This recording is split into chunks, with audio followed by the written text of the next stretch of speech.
কেন আমরা ধানের শীষ মার্কায় ভোট চাই? কারণ পরিবারগুলোর মুখে হাসি ফোটাতে চাই।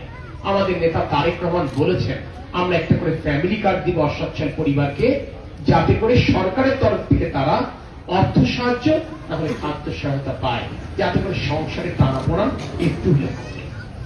আমরা এই ফ্যামিলি কার্ডটা কাদেরকে দেব?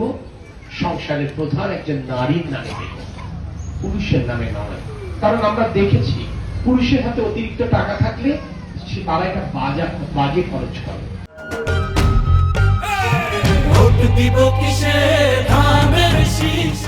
আর মহিলাদের হাতে অতিরিক্ত টাকা থাকলে তারা সংসারে একটা কোনো জিনিস কেনে, একটা খাট বানায়, একটা টেবিল বানায়, 6টা প্লেট বানায়। কিছু না হোক, মেয়ের বিয়ের সময় চাচিদের, ভাবিদের, কাকিমাদের, মাসিমাদের সম্মান এবং গুরুত্ব বাড়ে।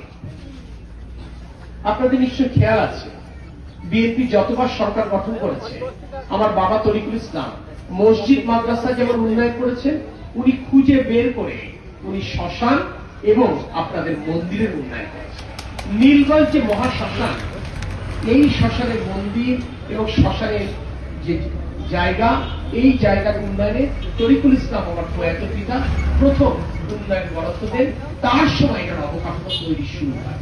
এরপর দীর্ঘ 18 বছর এ উন্নয়ন থমকেছিল। আমরা 5ই আগস্টের পর, পরিবর্তনের পর নতুন শ্মশান কমিটি হয়েছে, তাদেরকে আমরা সাহায্য সহযোগিতা করেছি বাংলাদেশ জাতীয়তাবাদী দল বিএনপি। এখন ওই শ্মশানের অবকাঠামো, ওইখানকার মন্দির কত সুন্দর হচ্ছে, এটা আপনারা গেলে আপনারা দেখতে পাবেন। কারণ কি? কারণ এই বাংলাদেশ তো শুধু মুসলমানের নয়। এই বাংলাদেশ যেমন মুসলমানের, এই বাংলাদেশ তেমন হিন্দু, এই বাংলাদেশ তেমন বৌদ্ধের, এই বাংলাদেশ তেমন খ্রিস্টান। এটি আমার কথা, এটি বাংলাদেশের সংবিধানে লেখা আছে।